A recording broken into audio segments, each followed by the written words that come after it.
कृत्रिमता का आवरण उतारिए भाग 5। यह बात मत भूलिए कि जिस आदमी के विचार ऊंचे हैं वह महान कार्य करते हैं, वह बड़े बड़े धनवान बनते हैं, वही सुखी जीवन बिताते हैं। बड़े विचारों वाले लोग निराशा से भी बचे रहते हैं।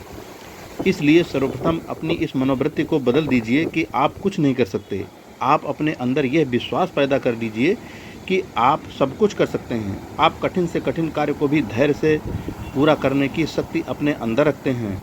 जो आदमी बीमार होने पर निराशा के जाल में फंस जाता है, उसे यह विश्वास हो जाता है कि उसकी हालत दिन ब दिन खराब होती जा रही है। उसे यह विश्वास होने लगता है कि उसका रोग बिगड़ गया है, अब तो उसे मौत का शिकार होना ही पड़ेगा। बस मौत का भय उसे हर समय अंदर ही अंदर खाए जाता है। उसे अपनी आंखों के सामने मौत ही नाचती नजर आती है। ऐसा क्यों? आप अपनी कल्पना में बुरे चित्र ही क्यों बनाते हैं? क्यों नहीं इन बुरे चित्रों के स्थान पर अच्छे चित्र बनाते? मौत के स्थान पर जीवन का चित्र क्यों नहीं बनाते? हर चीज़ का, हर हाल का जन्मदाता हमारा मन है। बस सबसे पहले अपने मन पर काबू पाने का प्रयत्न करें। मन पर बुरे विचारों की छाप ना पड़ने दें। निरंतर निराश उदास रहने वाले लोगों के लिए सबसे बड़ा नुकसान यह होता है कि वे अपने कामों के संबंध में अपने मन में बुरे बुरे चित्र बनाने लगते हैं। यही बात तो निराशा की जड़ है। बस इधर निराशा ने जन्म लिया, उधर आदमी की असफलता सामने आकर खड़ी हो गई। कई बार ऐसा होता है कि हम प्रकृति को जो कुछ देते हैं वह उसी वस्तु को हमें प्रतिदान में वापस दे देती है। यदि आपकी आत्मा शुद्ध है तो भगवान भी आपकी इच्छा पूरी करता है। यदि आपकी आत्मा में बुराई है, पाप है, तो याद रखें कि आपका भला होने वाला नहीं है। यह कहना कठिन है कि निराशा की भावना हमें अपने आप मिली है। ऐसा सोचना ही बेकार है।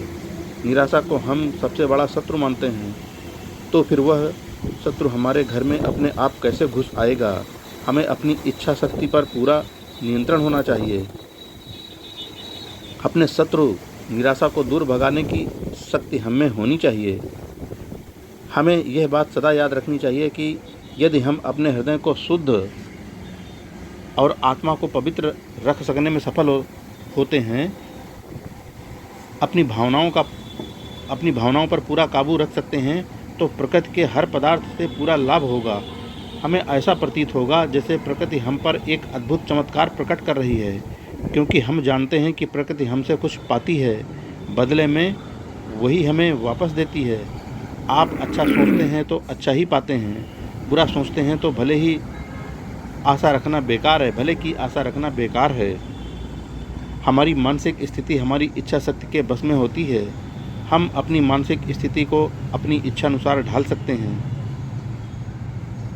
जो अपना प्रेमी है, हर एक से प्यार करता है, जिसके स्वभाव में प्रेम कूट कूट कर भरा हुआ है, वह सब कुछ ही प्रेम में देखता है। उसे हर एक आदमी के अंदर प्रेम नज़र आता है। उसके लिए तो संसार का नक्शा ही बदल जाता है, क्योंकि उसकी मानसिक स्थिति ऐसी होती है। इस संसार को यदि आप अच्छे दृष्टिकोण से देखेंगे तो आपको हर ओर अच्छा ही अच्छा मिलेगा। यदि आप इसे बुरी नज़रों से देखते हैं तो आपके भाग्य में भी वही बुराई लिखी जाएगी। जैसे आपने यदि आँखों पर काला चश्मा लगा रखा है तो उसमें से आपको सफ़ेद कैसे नज़र आएगा? याद रखिए, आपकी मानसिक स्थिति केवल आपके ही विचारों से ठीक हो सकती है, और यह उस समय ही संभव होगा जब आप अपने मन में निराशा और चिंता को निकाल फेंकेंगे। बहुत से लोगों के विचार हैं कि मानसिक स्थिति पर अपना अधिकार नहीं होता, अर्थात हमारी मनोदशा हमारी इच्छा के अनुरूप नहीं हो सकती है।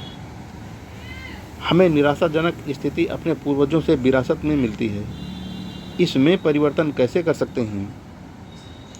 ऐसी धारणा सिरे से ही गलत है। ऐसी कल्पना करना अपने आप को धोखा देना है। इससे तो हम अपनी कमजोरियों को अपने पूर्वजों के सिर मढ़ते हैं ताकि हम अपने गुनाहों से बच सकें।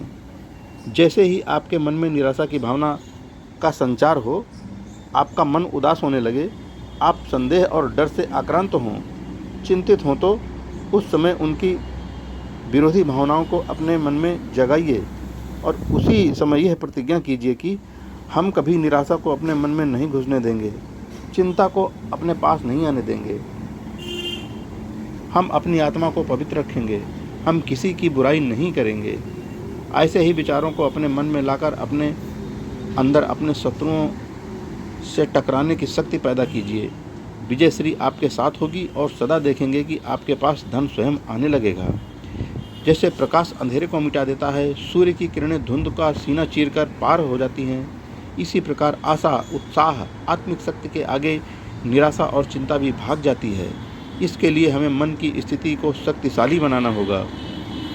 निरंतर चिंता करने रहने से हमारे शरीर पर सबसे अधिक बुरा प्रभाव पड़ता है। इससे हमारी सेहत खराब होने लग जाती है। प्रसिद्ध दार्शनिक रस्किन का कथन है, दिल डूबा तो नौका डूबी। मैं उत्साह भंग के सिवा किसी भी दूसरी चीज़ को नहीं जानता जो अकेला ही मनुष्य को इतनी हानि पहुंचा सकता है। उत्साह ठंडा पड़ जाने से आशाएं धुंधली पड़ जाती हैं, उम्मीदवारों की लड़ियां टूट जाती हैं। जो निरंतर बुरे दिन और घाटे की बात सोचते रहते हैं, वास्तव में वे अपने बुरे दिनों को अपने पास बुला रहे होते हैं। उत्साह भंग होने से जो घबराहट होती है, उससे बहुत अनर्थ होता है। यह घबराहट फैलते फैलते कई बार जंगल की आग की तरह फैलकर बहुत नुकसान करती है, जिसके परिणाम बहुत भयंकर होते हैं। आशा के सहारे तो मानव जीवन काटता है।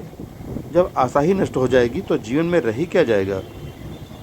सारा उत्साह समाप्त हो जाएगा।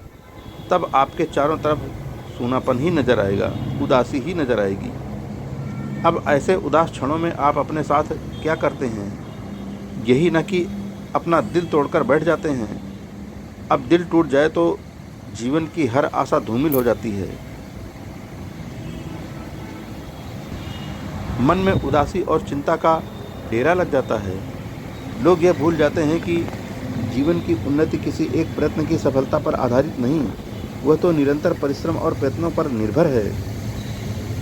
इसलिए आप अपने परिश्रम और प्रयत्नों को जारी रखें। यदि आप अपने जीवन में धनवान होना चाहते हैं तो आपकी मनोवृत्ति भी धनवान भावना से भरपूर होनी चाहिए। आपको अपने काम धंधे के बारे में सदा ही सफलता की भावना रखनी चाहिए। आपको चाहिए कि अपने आप को अपने साथियों से किसी प्रकार से हीन न समझें। यह छोटेपन का एहसास आदमी को ले डूबता है। बड़ेपन से ही आप विजय प्राप्त कर सकते हैं। दोस्तों, कृत्रिमता का आवरण उतारें। आज इस लेसन का 5वां भाग यहीं पर पूरा करते हैं। अब अगले भाग में यह लेसन पूरा हो जाएगा। जय हिंद फ्रेंड्स।